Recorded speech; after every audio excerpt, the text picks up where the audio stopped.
Lux presents Hollywood.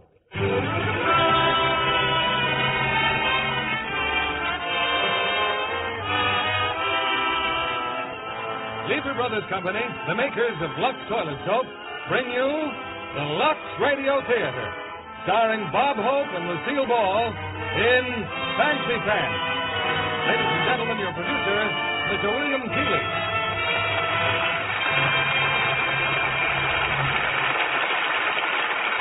Greetings from Hollywood, ladies and gentlemen. One of man's greatest gifts is that of laughter, particularly the talent for making other people laugh. Tonight at our stars, we are fortunate enough to have two clowns. First, the unpredictable Mr. Robert Hope, and second, and by far the prettier of the two, Miss Lucille Ball. We will present this extraordinary team in their Paramount picture riot, Fancy Pants. Now, Fancy Pants was adapted from the novel Ruggles of Red Gap by Harry Leon Wilson, and is a perfect vehicle for the talents of our versatile comedian, Bob Hope, and glamorous comedienne, Lucille Ball. You know, I think the glamorous comedienne is here to stay. No longer do our feminine comics wear frumpy clothes and funny makeups. They're chic, well-groomed, and just like our Lux girls, they guard their beauty with Lux toilet soap, which they know assures them the very best in complexion care. Now, Fancy Pants, starring Bob Hope as Humphrey and Lucille Ball as Aggie.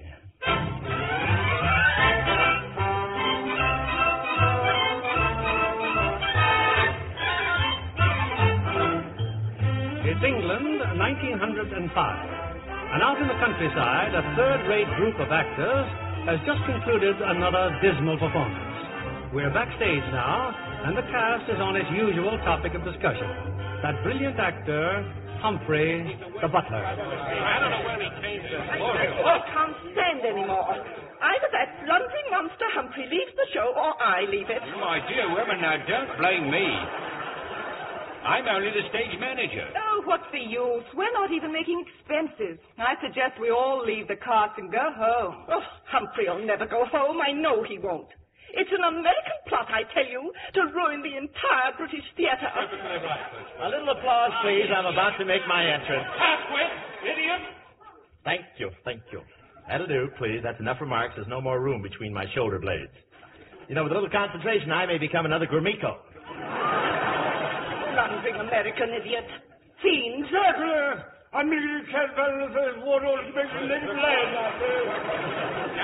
if you'll all keep quiet for just a moment, I've got some news for you. What is it? It so happens that the young Earl of Grinstead was in the audience tonight. Royal? Yes, and not only that, but the Earl of Grinstead has a proposition to offer you. Yes, now he's waiting in the office. Come along, all of you. Here we are. The entire splendid cast, I presume. Now, let me warn you, Earl. We're the finest actors in the British Empire, and we're going to be real tough to deal with. Now, what's your proposition? Well, we'll take it. Ladies and gentlemen, I recently have become acquainted with a rather intriguing young lady from America. Now, her mother is a nouveau riche, determined at all costs to inflict culture upon her daughter, Agatha. So, I have invited Miss Floud and her mother to my country estate for the weekend to meet my family. Rather rash, what? Since I have neither estate nor family. However, my friend Lord Twombly has lent me his home, and you, dear people of the theatre, shall enact the role of my family. On one condition, my lord. Humphrey stays here. Quiet, Ava. My lord, there are members of this cast who are jealous of my sterling portrayals. I have played valets and gentlemen's gentlemen from Chicago to Liverpool, and the critics all say the same thing about my performance. Yeah,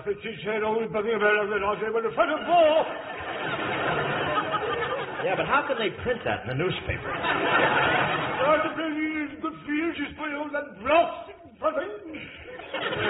does he say? Oh, he said there'd be plenty to eat and drink, a good fee, and she's spoiling it all.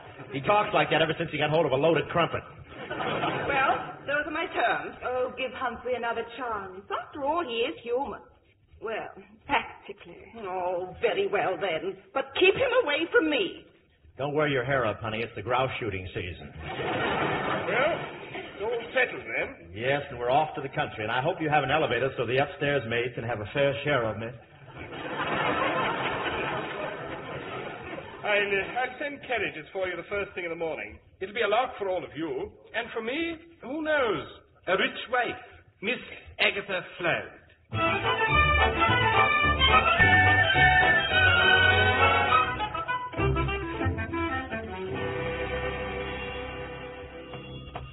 Coming. Howdy. Oh, good afternoon, Mum. Aggie. Well? You got a courtesy. How many times did I tell you? Oh, Mom. Good afternoon. Your wrap, Mum? I'll say. Bought it in St. Louis. Solid ermine. Oh, I'm the butler. Oh. Thank you. I think so myself. His lordship awaits in the garden. If the two mums will just follow me. Aggie, what class. Wish we had something like that back home. Oh, Ma. Somebody'd shoot him before we got him near the house. My lord, direct from America, presenting Mrs. Floud and Miss Floud. Oh, so good to see you. Thank you, sir. Now, here are your guests. Hi, Earl. Oh, Miss Agatha, Mrs. Floud, my family. This is my mother, Lady Brinstead. Flattered to meet you, Lady Brinstead. Sure. Do it, Aggie. Charmed. My cousin Rosalind, Duchess of Dover. Charmed. How do you do? Aggie. Okay, Ma, okay. Howdy, Duchess. How do you do? His Lordship the 13th Duke of Brinstead, my father.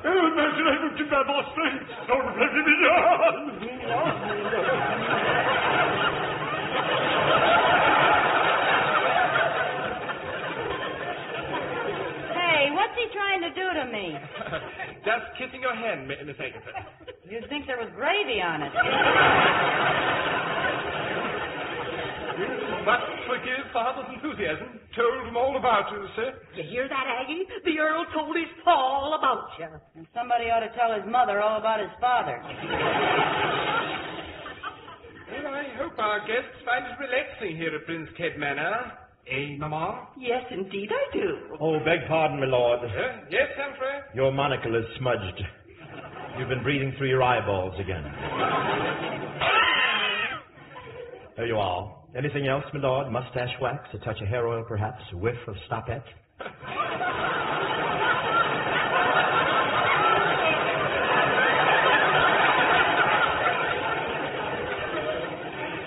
Tough fellow, Humphrey. But that'll be all for now. Thank you. Holy smoke. Why, that's more service than the hired man gives us in a month back in Big Squaw. Yeah, come on, let's get out of here. Shut up. You know, Earl, this is the first time I ever saw a real English butler. I saw one once in a play. You did? Yeah, I was in Cheyenne. Cheyenne, that was September 1902. And we threw tomatoes at him. Pelted him with ripe tomatoes. When I walked off the stage, the manager thought I was Red Skelton. Jolly good sport, I wager. Eh, Humphrey? Ham. And now, shall I brew tea, my lady? Which kind shall it be?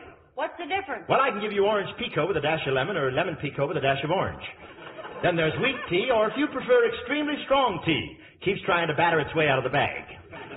I rather fancy easy tea, rich rolling concoction during clear weather. The Chinese import is What'd he say? Oh, he just said the rather fancy Indian tea, rich rolling concoction during clear weather, while Chinese importation has little just rolls. Mum. That's telling her, Humphrey. Thank you. Your tea, Mum. May I slosh it about for you, Mum? Please do. Tea time, jolly cup of tea time. A tea for you, Mum, of course. Careful, Humphrey. Watch that tray, my good man. Oh, but my lady, you know I'm all... Whoops. Soaked to the skin. All over me. There's quite a natural combination, Mum. Tea and lemon. Oh, you stupid plunging oaf. I told you his performance was... Meta, Well, just look at me. And what's this? Oh, it's just a slice of pumpernickel, Mum. Dry out like new. It just needs pumping out, that's all. Monster, you bore. How did you ever get to be such an idiot? Oh, just early to bed, early to rise. That's the answer, Mum. Well, don't stand there. I'm drenched. Do something. Yes, Mum, I'll fetch you some fresh tea, Mum.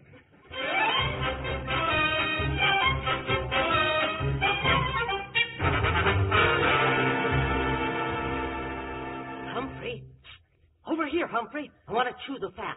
So soon after tea, Mum? What do they pay you around here, Humphrey? 6 quid, 3 bob, 2pence, halfpenny a fortnight, Mum. How much is that? I don't know. I'm still trying to find out what a fortnight is.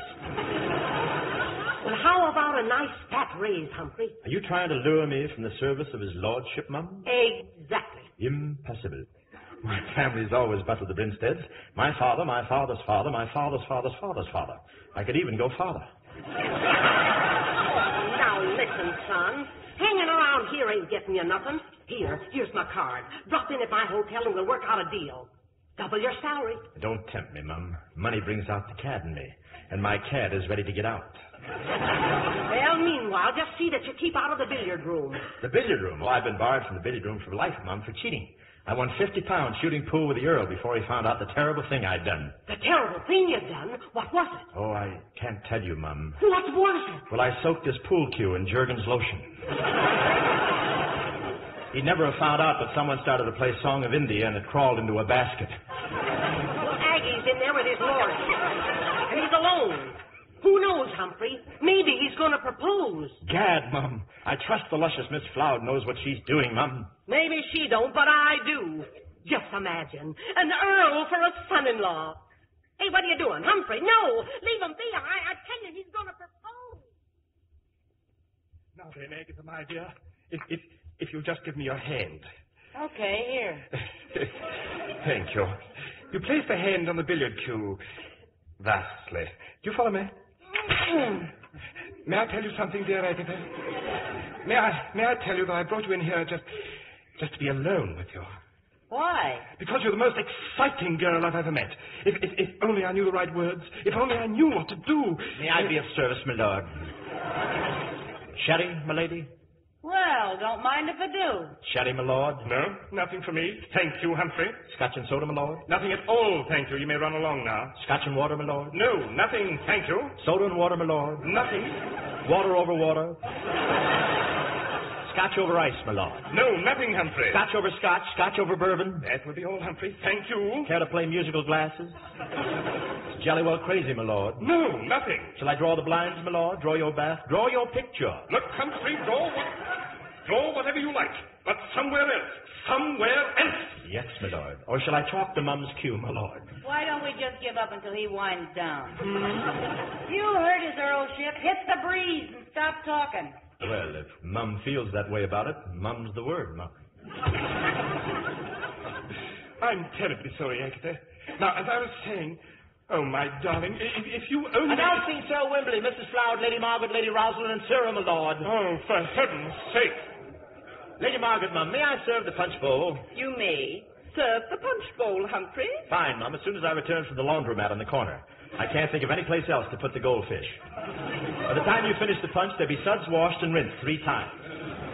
Well, Aggie, any news? Oh, lay off of me, will you, Ma? Well, you may not want his earlship, but I sure got a hankering for Humphrey.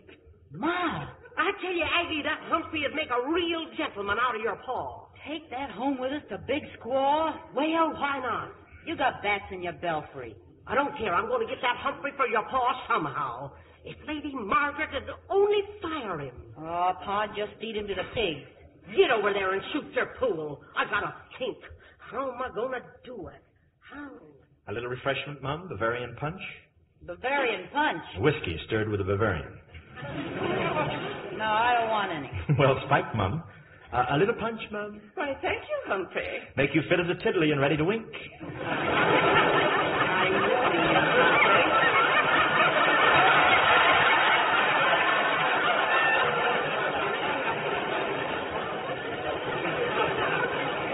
Humphrey?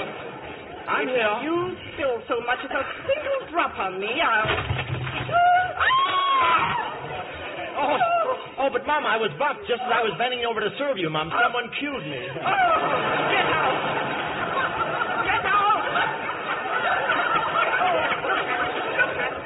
You're fired, do you hear? And don't ever come back. Not tonight, tomorrow, or ever. Just get out. Stop beating around the bush. Get out! I know. Get out. I know. Humphrey, double the salary, remember? For shame, Mum, stabbing me in the back. You know how ticklish I am through there. Who stabbed you? I just gave you a little push with the billiard cue.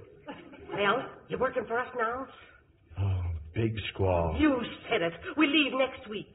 Big squall. I'll pack my bags, Mom. Well, don't say it that way. What's the matter with Big Squall? Oh, nothing, Mum. It's just that I hate the idea of living in a town that's named after Crosby. I got him, Aggie. I got him. Humphrey's coming home with us. Ah, Ma.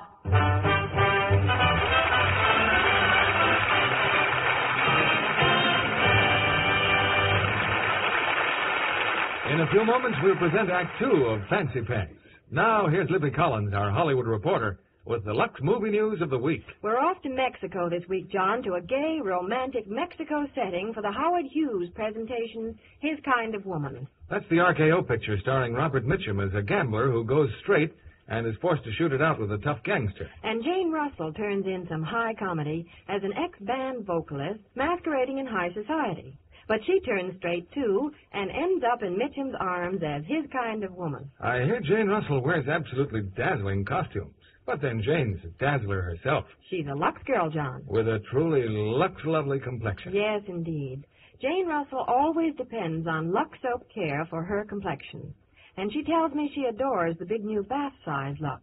It makes her daily beauty bath so luxurious. So many screen stars say that, Libby. In fact, bath-size Lux is a favorite all over Hollywood and everywhere. The creamy lather is so abundant, even in hard as water. And I love the way it leaves my skin so fresh. Lux lovely all over. Yes, Lux Soap's active lather makes you sure of daintiness, sure of charm. It has a delicate flower-like fragrance that really clings, really lasts. Tomorrow, get this satin-smooth bath cake that leaves skin Lux lovely all over. 9 out of 10 screen stars use fragrant white Lux toilet soap. Now our producer, Mr. William Keeley. Act Two of Fancy Pants, starring Bob Hope as Humphrey and Lucille Ball as Aggie.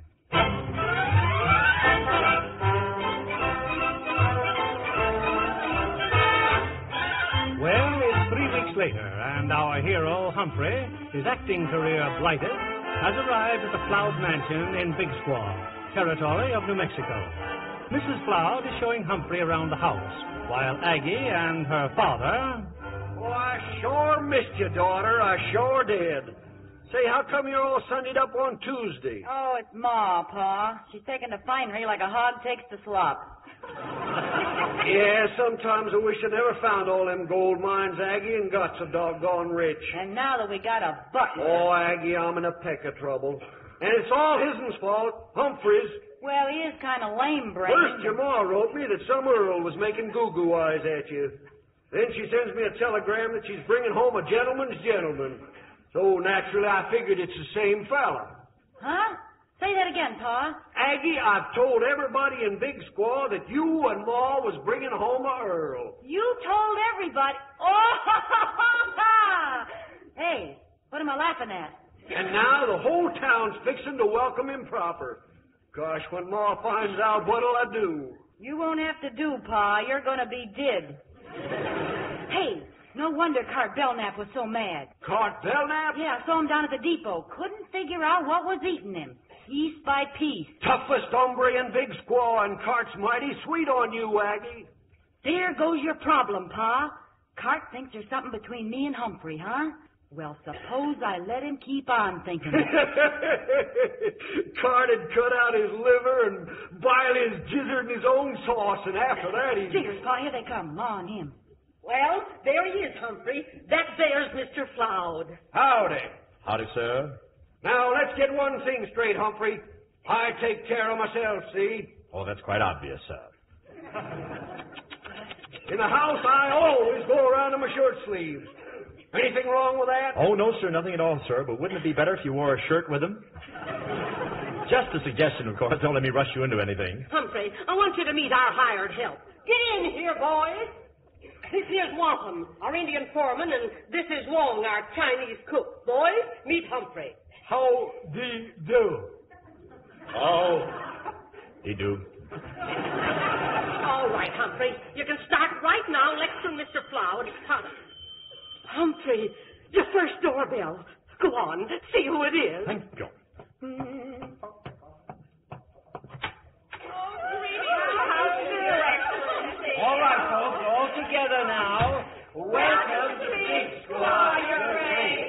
Your Grace? But who, me? Howdy there. So good to see you all, my dears. Come on in. Oh, Effie, you're so lucky. Congratulations, Mrs. Floud. Humphrey, ain't he elegant? She calls him Humphrey, his first name, right to his face. Oh, a real, genuine Earl. Oh, this certainly makes you the queen of big squaw society, Effie. Me, Queen? Silly, isn't it? Oh, your lordship, your tie. Let me fix it.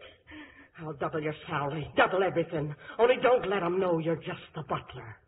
Oh, well, in that case, as Humphrey, Earl of Brinstead, and on behalf of my hostess, allow me to welcome you all to Floud Manor.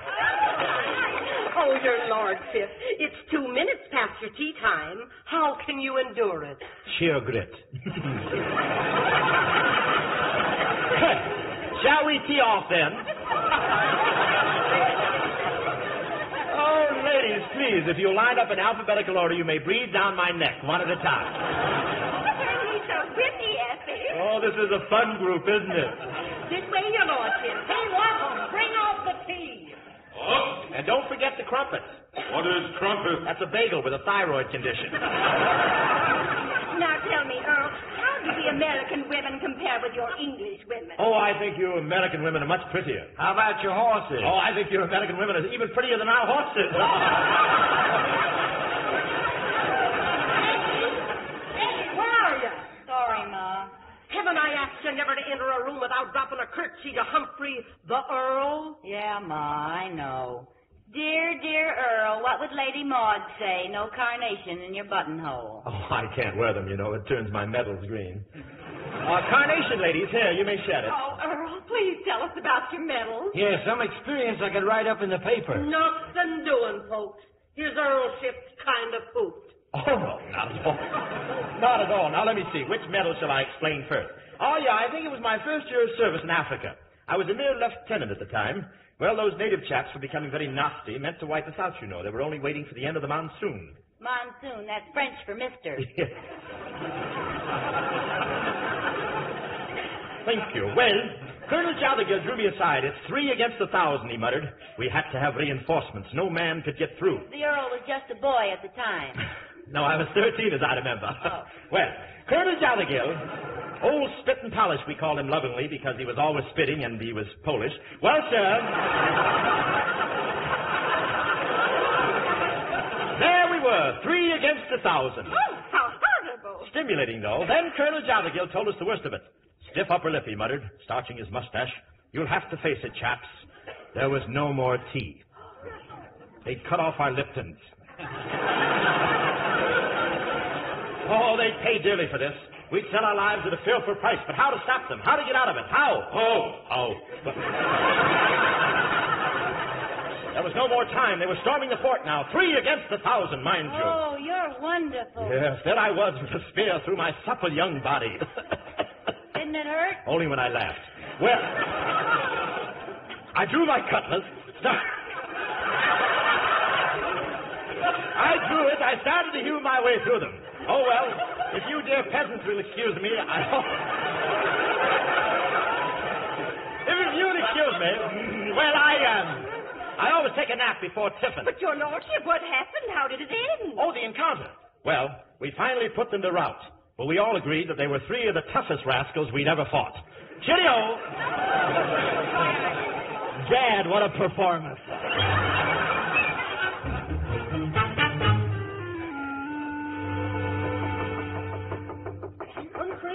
Humphrey! Enter then! Enter!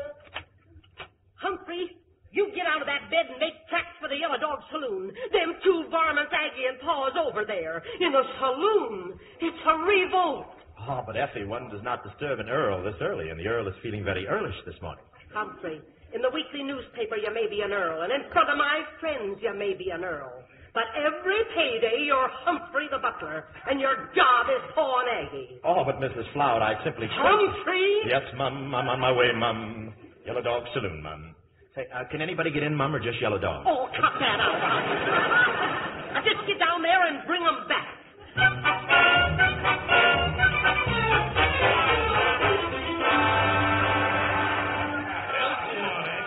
The rest of your big idea. Yeah, go ahead and tell them, Aggie. Well, boys, Pa and me come down here because we knew as soon as Ma found out we was gone, she'd send Fancy Pants, that is the Earl, down here to get us. Only meantime, I sent word for Cart Belknap to come over. So hang around, boys. Figure we might see something real interesting.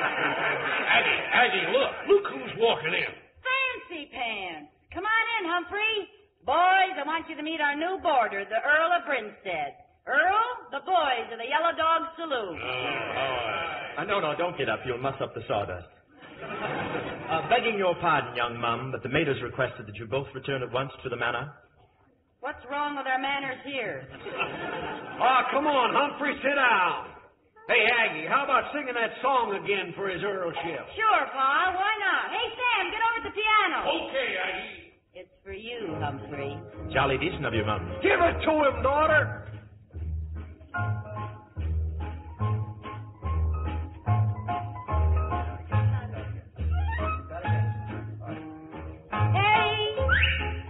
Pants.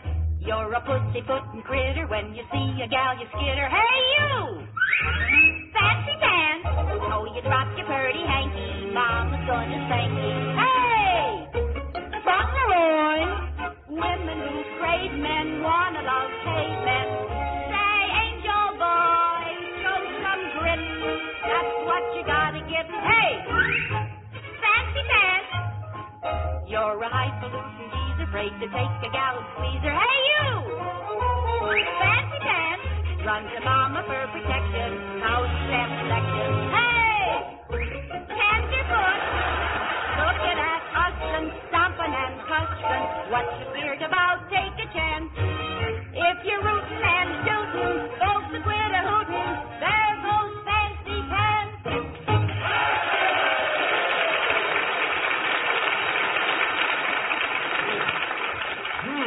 Fancy Pants. Oh, I was just kidding, Humphrey. Now, why don't you tell the boys about the time you were in India? Oh, yes. By Jove, what a moment that was. In all India, I'd never come across a more ferocious beast. There it stood in the pitch-black night, its immense size completely dwarfing the elephant I was riding. Oh, yeah? How could you tell how big it was in the dark? Cart. Oh, Humphrey, I want you to meet my boyfriend, Cart Belknap. Shake hands with his earlship. What are there, stranger? Oh, well, any friend of Miss Agatha's is a friend of... What's the matter, stranger? Get up off the floor. Oh, that's fine Western hospitality. You do that again, and I'll report you to Spade Coolies. Well, jolly meeting you, sir, but I fear it's crumpet time. I must be jogging along. Stay where you are. Yeah, you were looking at the great big animal in the dark. I was? Oh, I was. Yes. Well, its white coat stood out, the largest polar bear I've ever seen. Must have been at least... Polar bears don't belong in India. Yeah, that's what I kept telling him. Well, he kept coming toward me. I kept retreating step by step. What happened to the big elephants you were riding? Well, he'd gone to Washington to get ready for 52.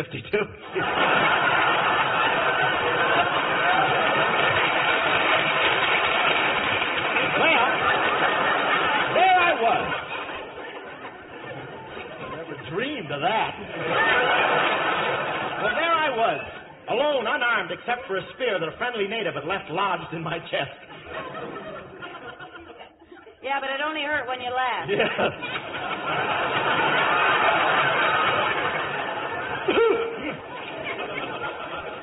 I withdrew the spear, staggered back, weak from the loss of blood, and well, it's crumpet time. I better be jogging. You know what I would have done to that big old bear? I'd have twisted his neck. Like this! Oh. And I'd have got him by the ears, and I'd have yanked him off. Like this! I wish you'd have been there. It would have been very... And I'd have got me a couple of handfuls of fur, like this. And I'd have pulled him off. Pa, maybe we better stop Cart. Oh, he's just getting warmed up, daughter. And do you know what I would have done next? Don't tell me. Let me guess. All right, go ahead and guess. Well, I guess you'd have taken your trusty revolver... Well? ...and hit him over the head like this. Cheerio, chaps. I must whiz.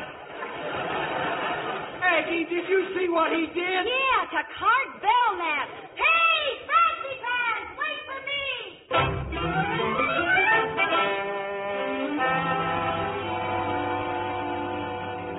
Now, just a minute, Mr. Mayor. Catch your wind and say that over again. It's true, Effie, it's true. President Teddy Roosevelt. He's making a tour through the Western Territory, so I sent him a telegram about the Earl, and he wired right back that He'd be delighted to come here. Land of Ocean, President Of course, he Roosevelt. can stay right here in the house with you, can't he, Effie? Here in my house? Oh, man. Well, I gotta start organizing the committee. Goodbye, Effie. Mike Aggie, where are you? Oh, what is it? President Teddy Roosevelt's coming here to see Humphrey. Huh?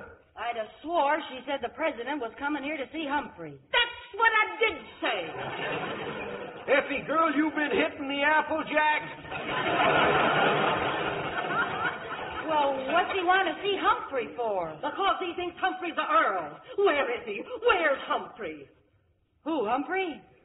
I said, where is he? You better tell her, Aggie. Well, the last time I saw him, Ma, he was sort of heading out of town. Out of town? But he'll get lost in the desert. Well, all of a sudden, he got kind of lonesome for London. Oh, you too. I might have known you'd do something like that. Now, Ma, we You can't get help up it and if go on after him, and don't you come back here without him. Now get! Get!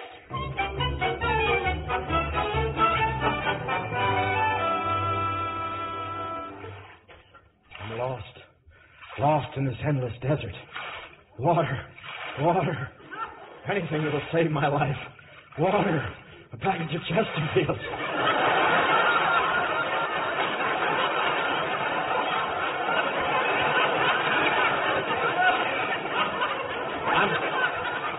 I'm going mad, I tell you, mad. The sand, the heat. I'm too young to die. Too young. Too handsome.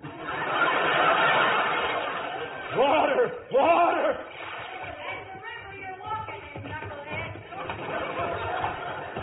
It's a mirage, I tell you, a mirage.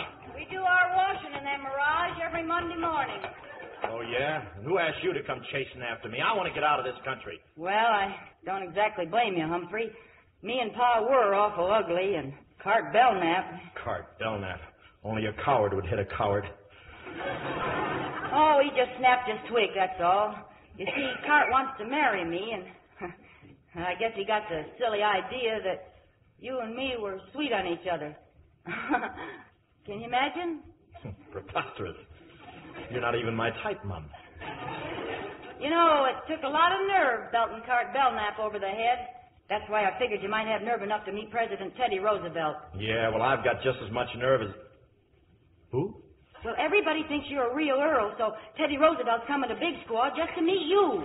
Ha-ha! Well, you're going to look pretty silly. And your ma and pa are going to be looking silly. And this whole silly little town's going to look silly. You'll have to change the name to Big Silly. Well, at that, it might be worse if you stayed. Imagine you trying to fool a president. Say, presidents can be fooled. They vote for themselves, don't they?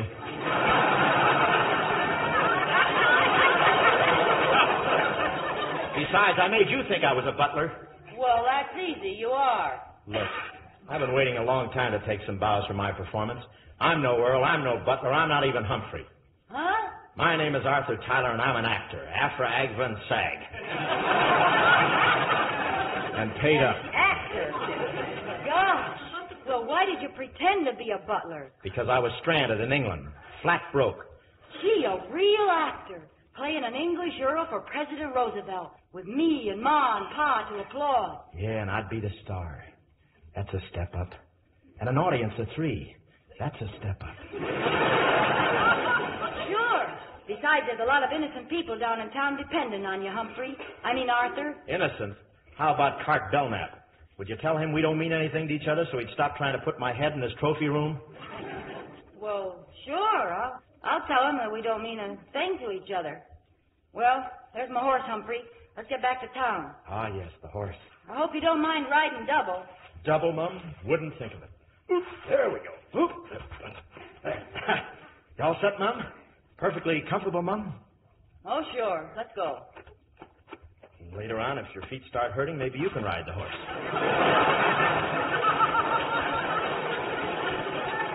Thanks a lot, Humphrey. Not at all, not at all. Gee, President Roosevelt. A command performance. We accept the role, Mum, but for a one-night stand only. Then I must go on tour. What a ham bone. Wait till my agent hears about this. Yes, Mr. President. As Humphrey, Earl of Brinstead, I can assure you, sir. Oh, but of course, Mr. President, of course.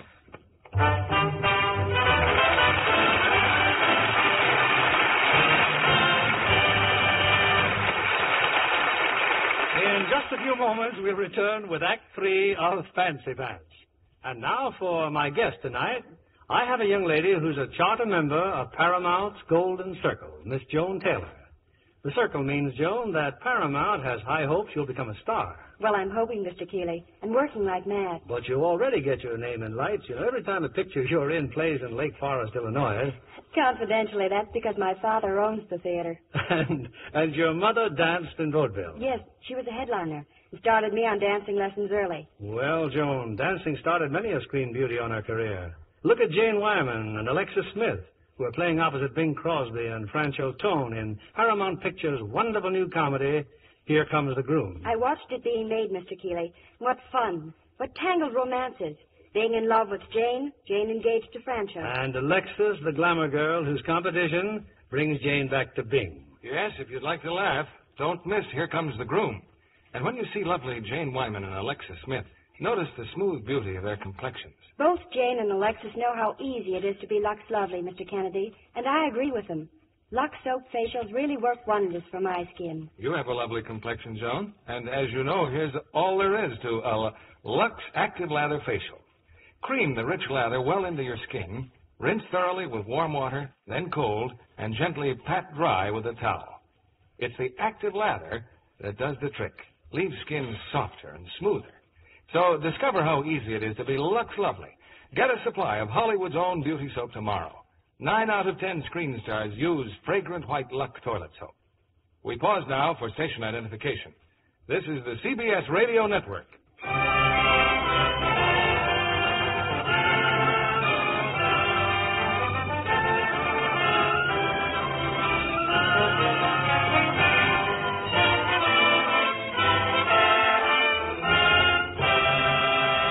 The curtain rises on Act 3 of Fancy Pants, starring Bob Hope as Humphrey and Lucille Ball as Aggie. The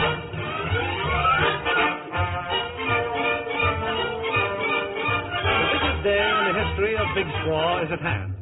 In a couple of hours, President Teddy Roosevelt is arriving to pay his respects to the Earl of Grinstead. And now, at the Floud Kitchen, excited preparations are underway.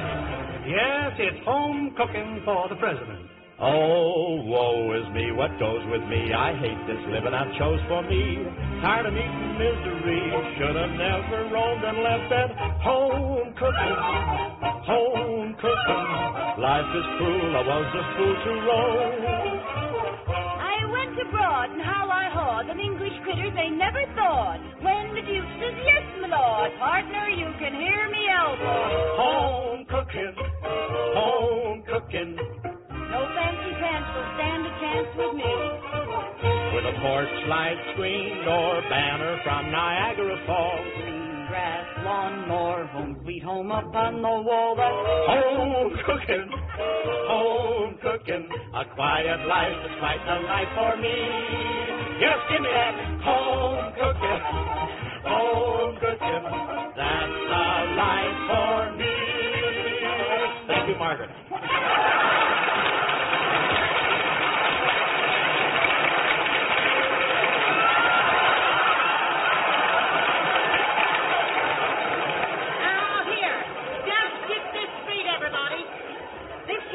Party for President Roosevelt's coming off right. Or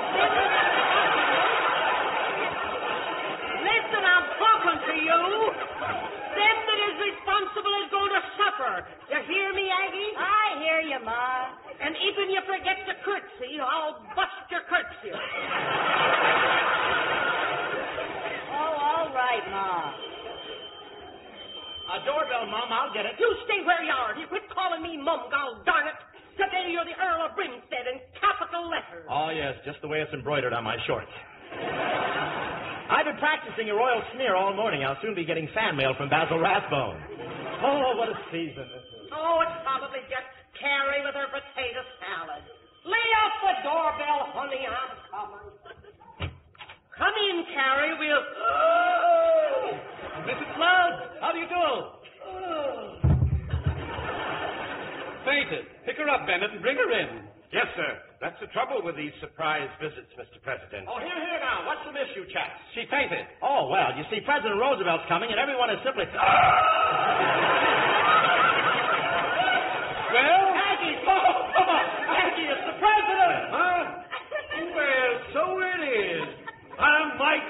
Floud, Mr. President. This here's my daughter, Aggie. How do you do? And this here's the Earl of Brinstead. Oh, pleased to meet you. Any president of Paws is the president of mine. How'd you do? Delighted. And this gentleman is Mr. Bennett, Secret Service, you know. Oh, yes, of course. And down here is our hostess, Mrs. Efflie Floud. Ma, wake up, Ma. I'm sorry I dropped in so unexpectedly, Mrs. Floud, but I've listened to so many speeches of welcome I was hoping to avoid the one at your depot. Aggie, you take the president in the parlor till we get things fixed up in the kitchen. Personally, I'd like to go in the kitchen with you. You mean it? I make a steak sauce that is very popular in Washington. You do? Extraordinary. Back to the kitchen, everybody. Delighted. Bully for you. And to think I almost voted for Brian. I say this is a ginger group, isn't it?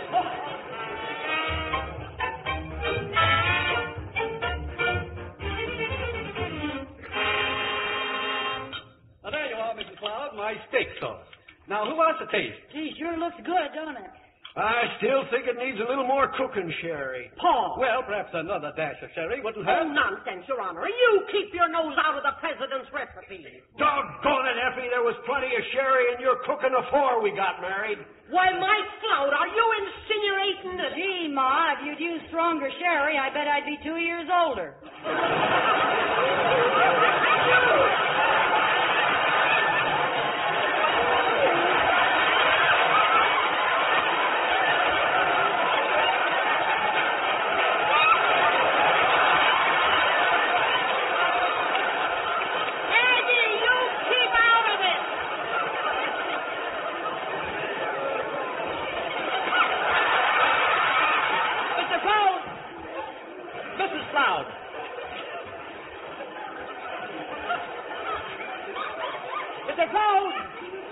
Mrs. Floud, after all, the president's on his vacation. Do you want him to think he's back with Congress?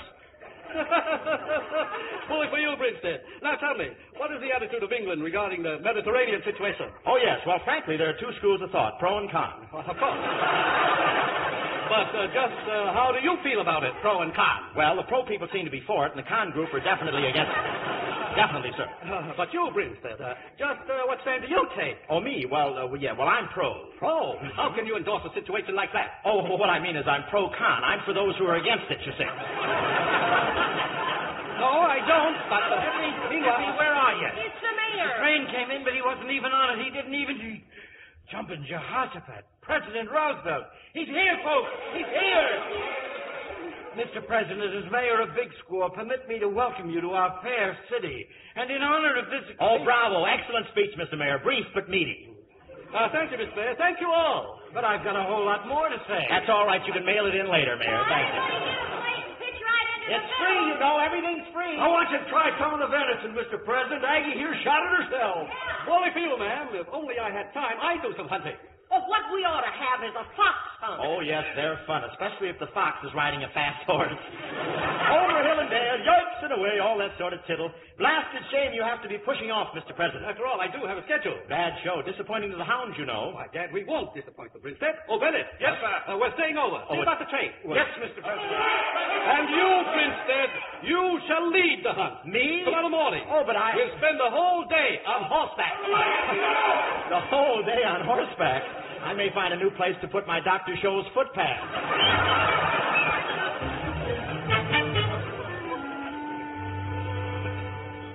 I don't care what time of night it is, Humphrey. You and me are staying here in the corral until you learn to ride a horse. Now, this is tougher on me than it is on you. Yeah, but not in the same place. Let's face it, Aggie, I can't even ride a jackass, even after all those road pictures we made together.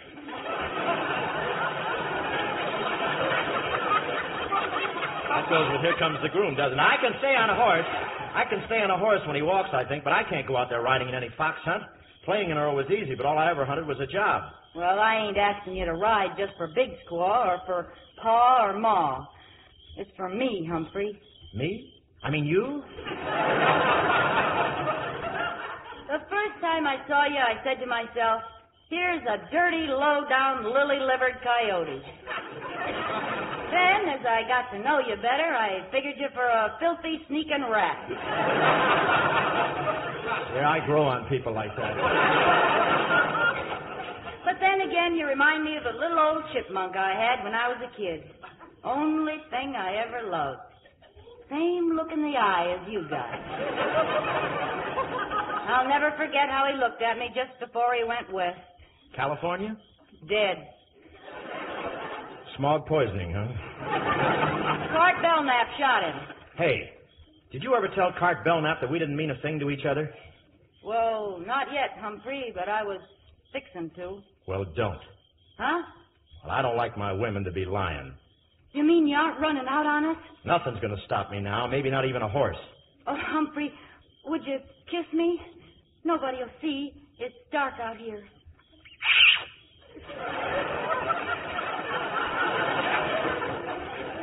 Gee, that was swell. Yeah. He's a very affectionate horse. Now it's my turn.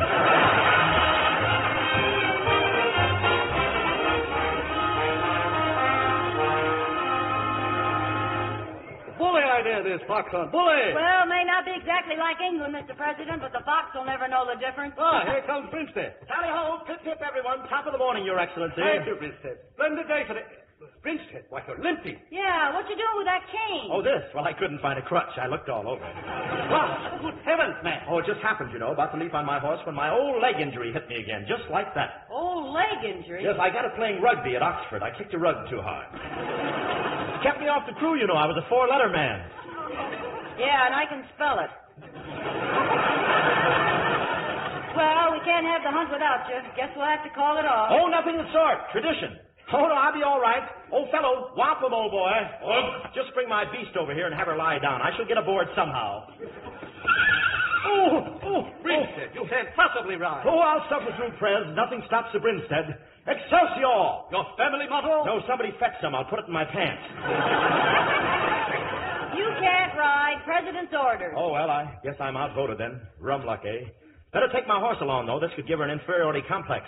She wouldn't be able to hold up her tail among the other horses. Well, buzz off without me, you lucky people. Mount up, you all. Have fun. I'll just sit here till you and the pain go away. Well, folks, I guess we're all ready then. Yeah, you might as well start us off, your earlship. Get on your mark. Trump the trumpet!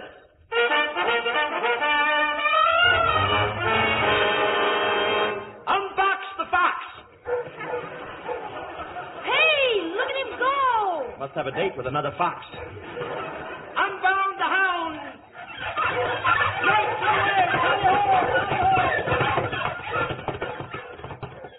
Wampum. Oh. I shall be in my room. Be a good fellow and buzz me when you hear them returning. Oh, hey, all of a sudden you walk pretty good. Here's a buck. How do I walk now? Keep bad. Remind me to autograph a feather for you. Come on in, your lordship. Belknap. I've been waiting for you. Cart Belknap. Sorry about your bum leg, your lordship. You do ride, don't you? Ride, my dear fellow? I was born in the saddle. Mama got a bad break with the traffic lights. That's very funny. Now, let's see you laugh your way out of this one, Mr. Tyler. Tyler? Who's Tyler? You are. I've been looking around your room, and I found this.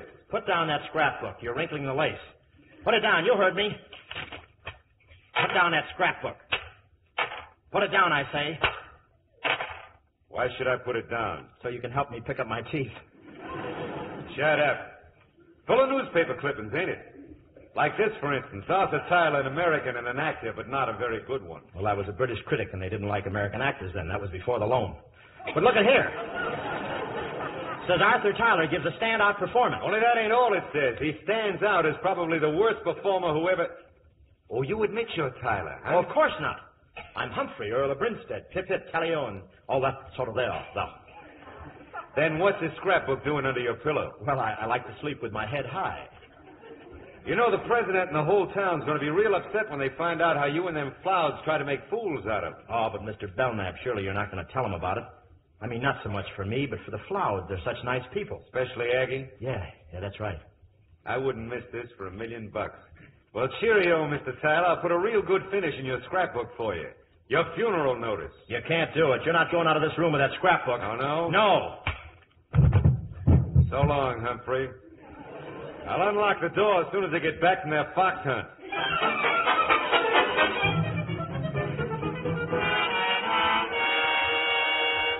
Oh, Humphrey, this is terrible. Card Belknap knows you're just an actor? Yeah, he found my scrapbook. Where is he? Where'd he go? Well, Card just left. You know the president's got to catch that train. They're all down at the depot now, waiting for you. Yeah, then what are we doing here? No, I can't go down there. Belknap's got my scrapbook. He's going to tell everybody that I'm... Not if we get there first, he won't, and I know a shortcut. He'll beat me up again. He'll tear me to pieces. Who cares, as long as the president is gone by then? Yeah, who cares? What are you, a salesman for the Blue Cross plan? Oh, my leg. Oh, my old injury. My war wounds. Humphrey, this is Aggie. Yeah, that's right. Gee, you're pretty. Come on, Humphrey. We're going down to the depot.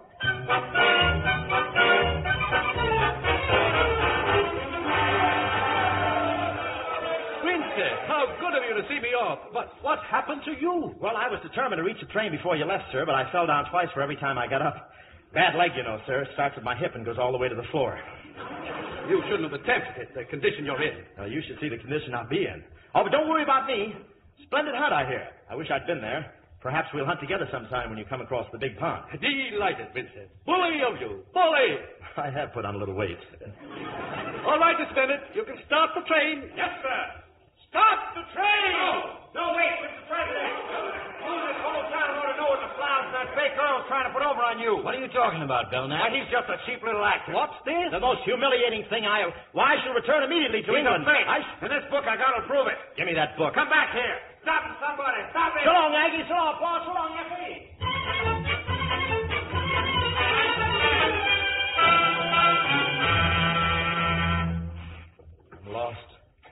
Lost in this endless desert. Water, I'm going mad, I tell you. Mad.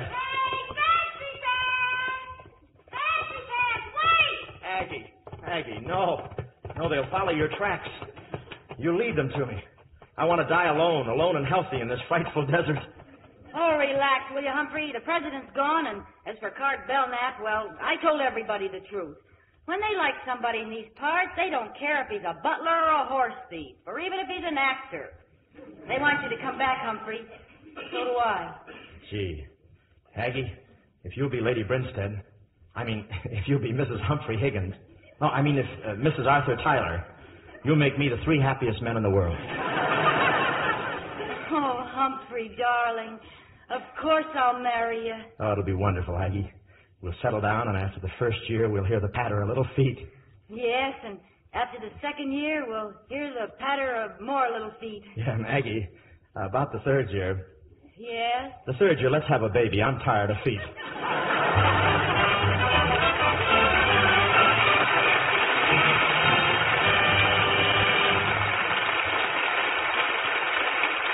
In just a few moments, we want you to meet our stars in person, and Mr. Keeley will tell you all about next week's show. But now, here's Libby Collins with a big piece of news for you. You mean, John, with a big question for everyone? A question? Yes.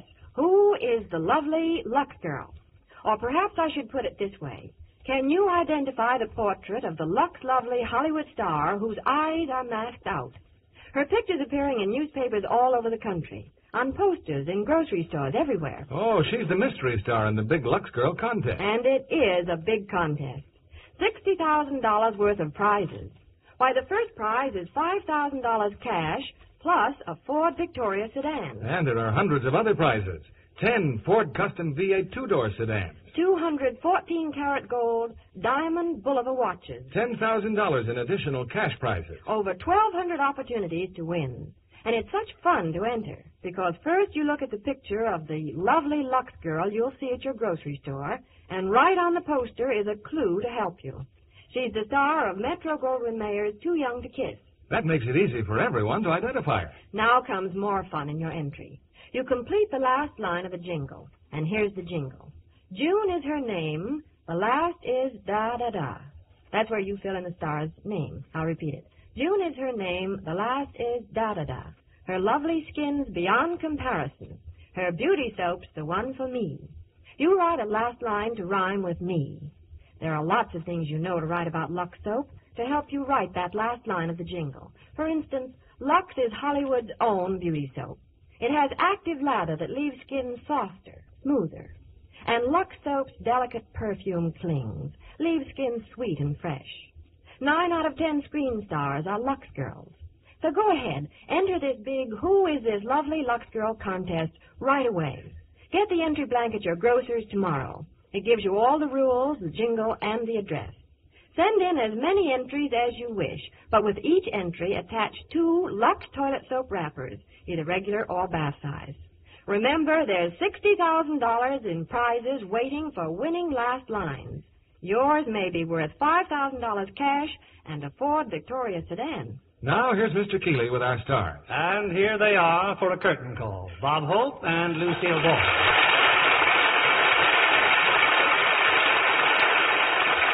Lucille, Bob, we want to thank you doubly for making us forget our troubles for an hour. Always nothing at all, Bill. Always glad to do a benefit. Bob, this wasn't a benefit. This is the Lux Radio Theater. Well, it was a benefit for me. After all, how much Lux soap can I eat?